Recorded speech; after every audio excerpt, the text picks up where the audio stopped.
This is the Business Storytelling Show with Christoph Trapp. Name a top 20 storytelling podcast and a top 5% podcast globally. Christoph chats with thought leaders and experts to share tips and tricks that can help you tell your company's stories better to drive business results. Available wherever you listen to podcasts, live streamed on major social media channels, and part of the DB&A television network. Available on most U.S. television sets and streaming on Roku and Amazon Fire. Here's Christoph with today's episode. Let's go. Let's go, business storytellers. Hey, how's everyone doing? Thanks for joining me in another episode. Did I see that correctly? 582? Is that what that just said? Episode 582. So we're moving along with the Business Storytelling Show. Just a friendly reminder, you can scan all the QR codes on the screen. And I don't know why it says includes paid promotion, because that is not the case today. But okay, we got that fixed. But either way, you can listen to the Business Storytelling Show on Amazon, everywhere. DBTV runs a version as well. But you can scan that code on your screen. Every QR code, you can scan it on your screen that we're showing you today, and it takes you to all those websites that we want you to go to. No spam. It's all relevant. Talking about email marketing today, automation, always an interesting topic to me. I'd be remiss to not share with you one of my fun designs. This email meeting could have been an email. That's not exactly what we're talking about, but if you scan that code, you can actually get that book over on Amazon as well, from my collection of Canva designed t-shirts. Finally, my latest book is Marketing a Good Career. It's still available. I still don't know why that says $0. It is not $0, but you'll see how much it costs on Amazon once you scan that code. Now, today we are talking about email marketing, and not everybody has to be an expert at email marketing, but certainly email marketing is a part of the marketing team. And we all have to have an understanding of how it works. What should we do? And, especially email automation, going wrong is a thing I see all the time. So how do we avoid that? How do we become more efficient? And so I'm excited to talk to Jean Jennings. She runs the Email Optimization Shop. Welcome to the show. Hey, thanks, Christoph. It is amazing to be here. Don't forget to fist bump. That's how we get going. No more hugs on the Business Storytelling Show. Really glad to see you. So tell me about the interest in email marketing. Certainly email is not dead. I know I say that every year, and somebody else will argue with me about it. But why the interest in email automation particularly? Wow, well, email is definitely not dead. Unlike social media channels, when you have an email list, you actually own that relationship with those people. And that's a really big deal. Social media, if everyone leaves Twitter, you've lost all those followers. There's no way that you can go find them again. So that's what's great about email. If you have your list, you have that relationship. Email automation is even better, because email automation lets you do more with less. It's not necessarily set it and forget it, but it definitely is passive income, because you set up an automation stream, it's triggered by a customer action or something else that happens, and then it goes out automatically. I was talking to a client yesterday, and he said, I love my automations because I make money while I'm sleeping. And I said, exactly. That's what's great about automation. What's interesting when it comes to automation too is, like, it's a whole different level of thinking about it, right? And I sometimes see, I've seen an automated email campaign before, and said, oh, I got this email. I don't know what it has to do with your business at all. And I don't know why anybody set it up. And their response was, oh, I wonder how that's even being triggered. And so that was definitely a set it and forget it. And also, let's not even think about who our audience is before we start to set it and forget it. But how do you kind of keep track of things? Because it is super easy to just set something up. I'll give you an example. When you signed up, I'm pretty sure when I reach out to you, right, you go immediately into my calendar workflow, right? Yes. You get an email immediately saying, here's how it's going to work, blah, blah, blah. And then like a week out, you get another email saying, if you want to cancel, now's the time to cancel, because I'm going to start promoting it in 24 hours. Then get it. Believe it or not, 24 hours after that, I get an email from my own email workflow saying start promoting the show. And then about a day before the show, you get another email saying ready. And then 90 minutes after the show, you get an email saying thanks for coming on the show. So now you know all my tips and tricks. But it is super easy for me to forget about it and never ever look at that again. Yeah.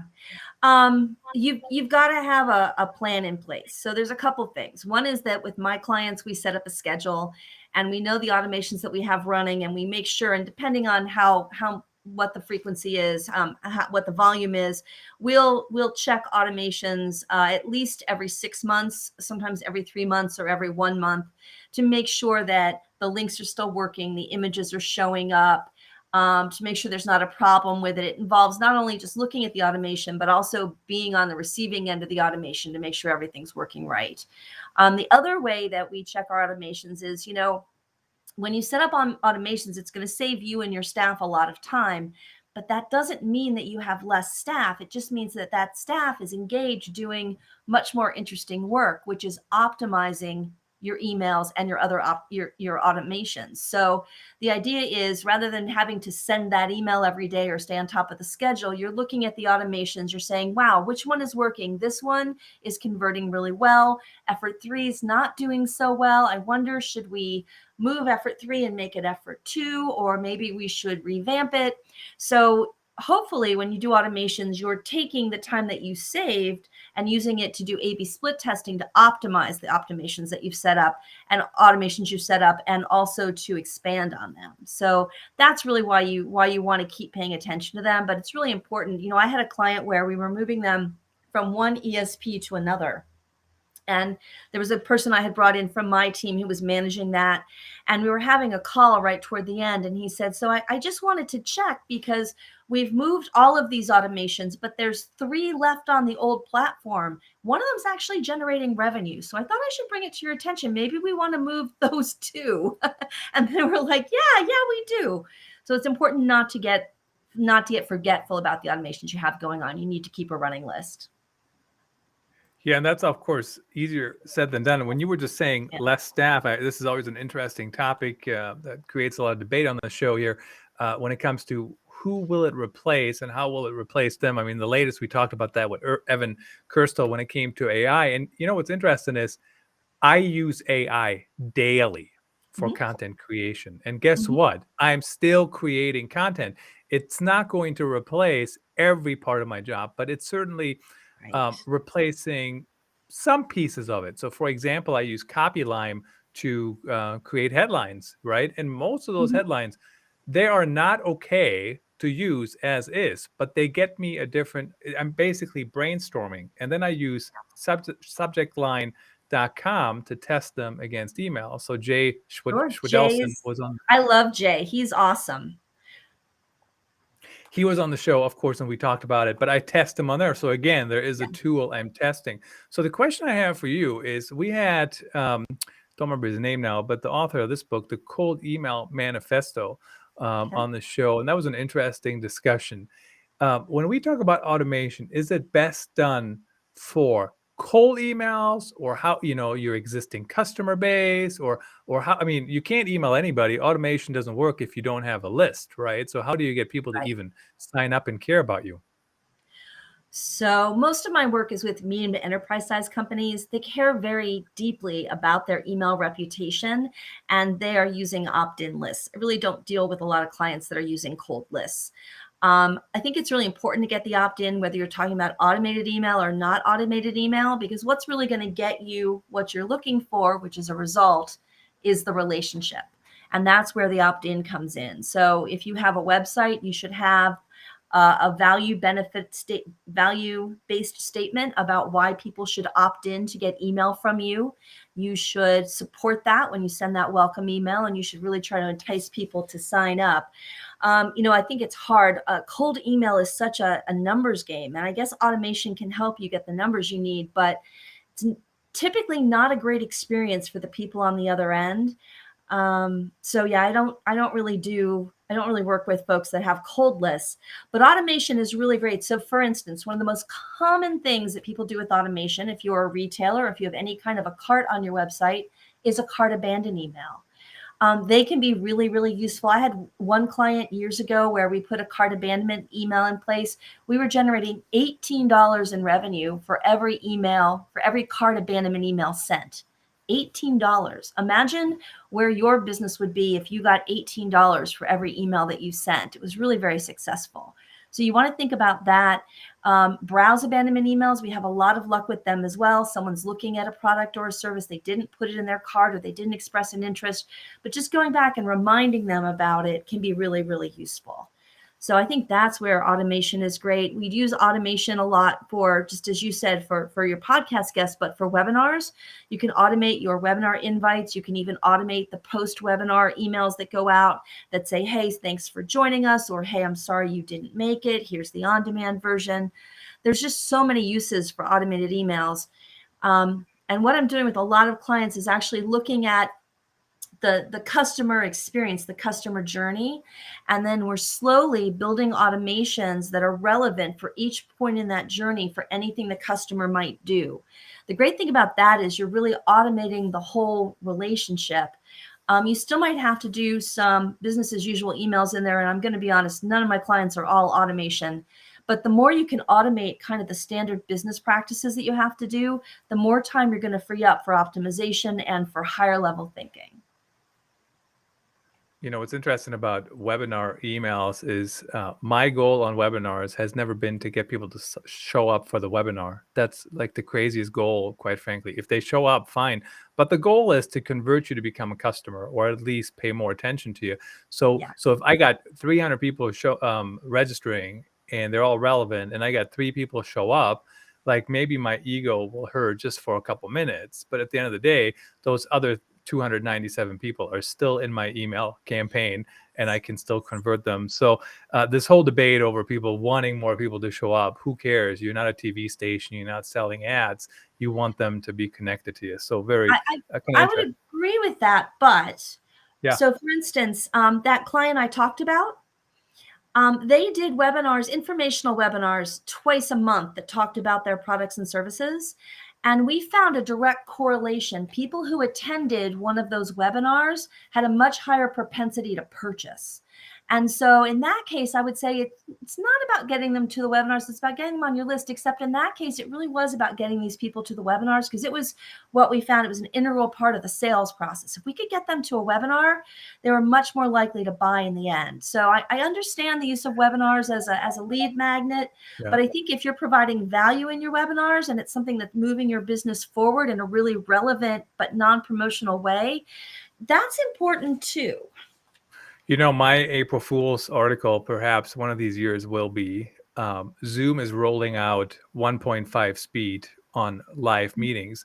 And so where I'm going with this is because I listen to podcasts and I listen to webinars and everything, but I listen to them at a faster speed. I don't have time for people to sit there and go, oh, we're just waiting for a few more people, whatever. So my question is, what's interesting when you just said that, is it the people that show, like, is it more important to show up for the live webinar? On demand is fine. But I guess my point is, you can definitely use webinars as lead magnets. I think we've all seen them, right? Where the title sounds amazing and you sign up and then you get there and it's not that amazing. But if you have really good content in your webinar, whether they view it live or whether they view it on demand, if it's moving your business forward, that's a real asset. That's something that's really going to help you. I think that's all I meant. So. Oh, yeah, absolutely. Very, very interesting discussion. Now, of course, you run the email optimization shop. So let's talk about email optimization for a little bit. How do you optimize your emails, especially when it comes to automated campaigns? And I said I use subjectline.com. One of the best tools out there, honestly. When Jay was on the show, so excited to meet him, and I use it all the time. And what's funny to me is, I'll tell you this, and then you can answer the question about optimization, is I repurpose a lot of my content from my blog, christophtrapp.com, for example. And the headlines, they're optimized for SEO. They work great for SEO, and they rank really low on subjectline.com. They're a starting point, but they're not good subject lines. So it's very interesting to me, to look at the different channels. But how do we go about optimization? What are the steps we should look at? And, how do we do that? Sure.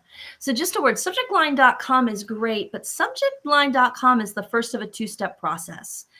And the reason for that is that no one out there, no AI, no one can tell you what your audience actually wants, what's actually going to resonate with your specific audience.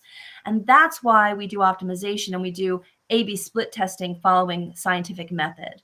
So the idea here is you come up with a hypothesis. So let's use subject lines as an example. You've got a headline that you've used that's optimized for SEO. Totally makes sense in a different channel, email, that might or might not be the best subject line to promote it.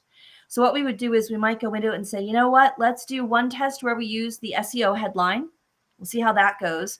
Let's put that into subjectline.com and see what subjectline.com kicks back as another potentially better subject line. Let's use that. And then maybe we'll throw in a third based on something else we think, or ChatGPT, or just, I like to use formulas when I do testing. So it might say, let's use the, it's a post. Let's use the topic, or let's use a stat from it. Let's use that. And let's use a stat. And then what you would do is you would take your list, and the easiest way to do it is really just to split it into however many tests you have. So you might say, I'm going to use the original headline of the blog post as our control. That'll be cell 1. We'll use what subjectline.com gave us as a better subject line. We'll make that test 1 for the second cell. And then for the third cell, we're going to use a statistic that was in that article that we think will engage people. We'll use that as the subject line in the third cell. And from there, it's really easy. You split your list randomly into 3. Each part of the list gets one of those 3 in the subject line, and you see which has a better conversion rate. Now, in this case, we would want to look at definitely how many people went to read the article, because that's your goal. You might also expand on that. A lot of times with my clients, we're not just looking for them to click and land on the article. We also want them to spend a certain amount of time with the article to make sure that they're actually reading it, they're actually interested.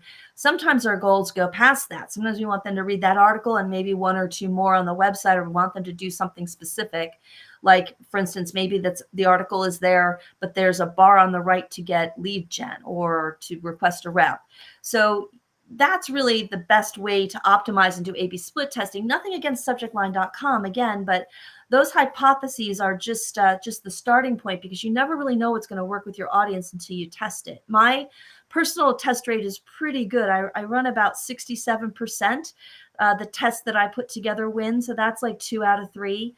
But you never really know what's going to work with your audience unless you test it. And if you choose the wrong thing, then you're taking your program in the wrong direction. Absolutely. And what's interesting to me is when I just listen to you is, what is the amount of specialty that you need? So if you're looking at my new book, is Marketing a Good Career? I talk about all these different ways you can be in marketing, right? You can be a specialist, you can go really, really deep, and that might work in some companies. In a startup, that wouldn't work, right? Everybody has to do not everything maybe, but a lot of different things. So when I just listen to you, though, I mean, that's a lot of different things. That's a full-time job. If somebody wants to get into email marketing, how do they get there, and how do they should they go deeper, or should they be more of a generalist, or how would you recommend teams set that up?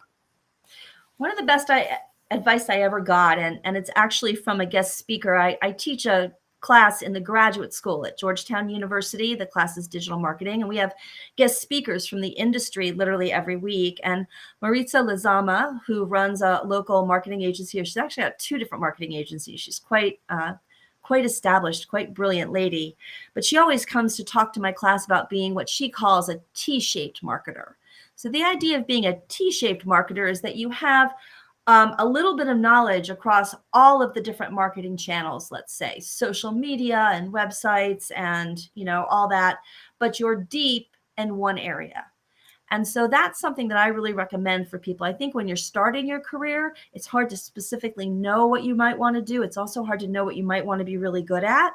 So getting a job that gives you a breadth of experience, or getting a couple different jobs to give you a feel for what you might be good at, I think is a great way to start.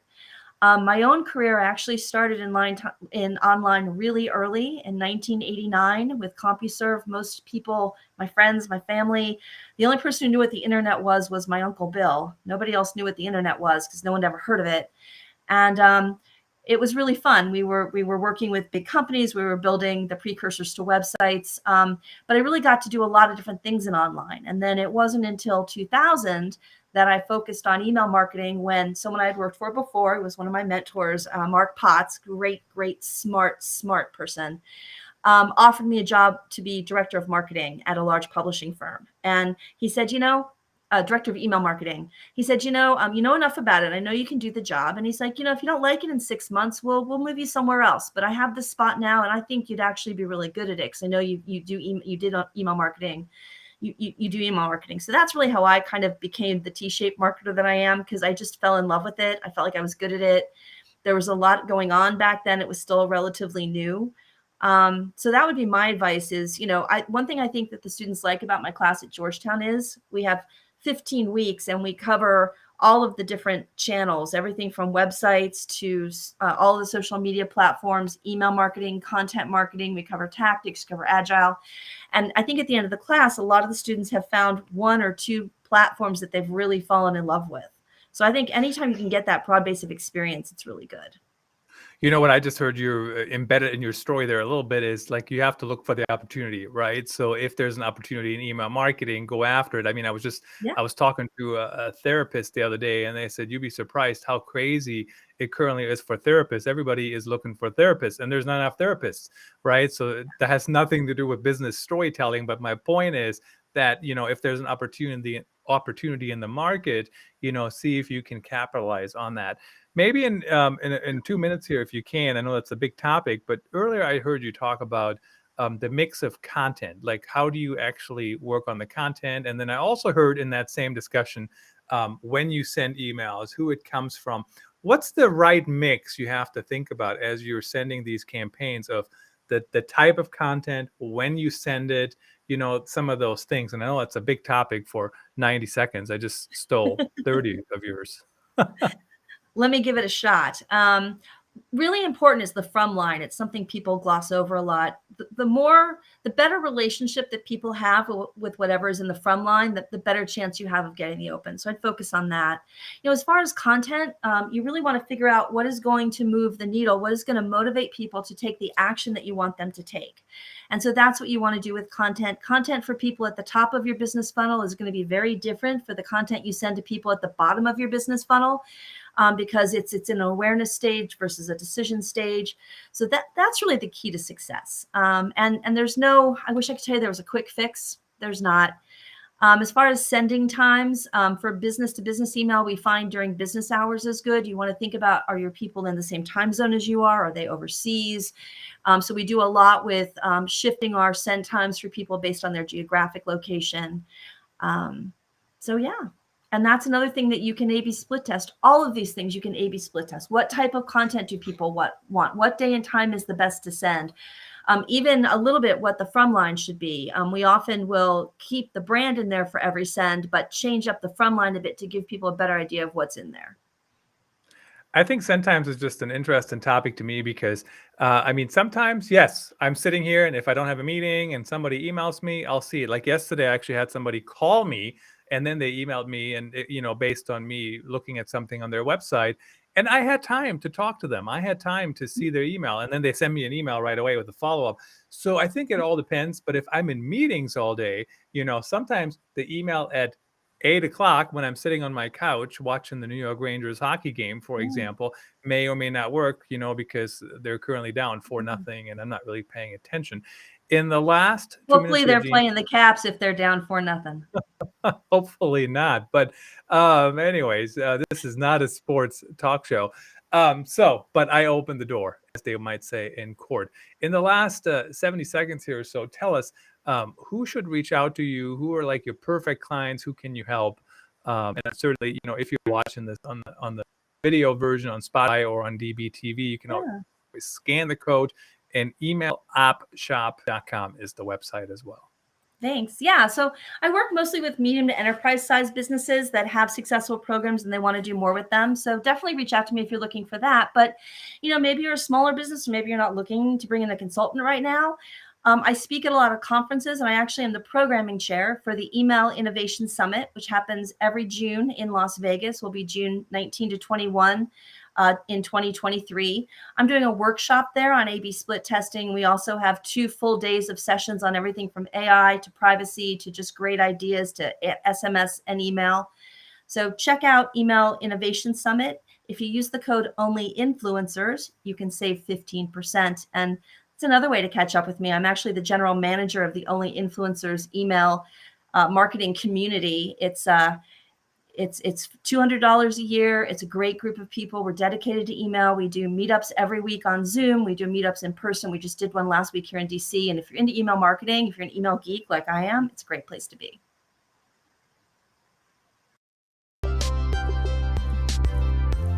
That's a wrap. Thanks for tuning in. Please rate and review our show on your favorite podcast channels. And don't forget to share this episode with your networks. We appreciate you. Until next time,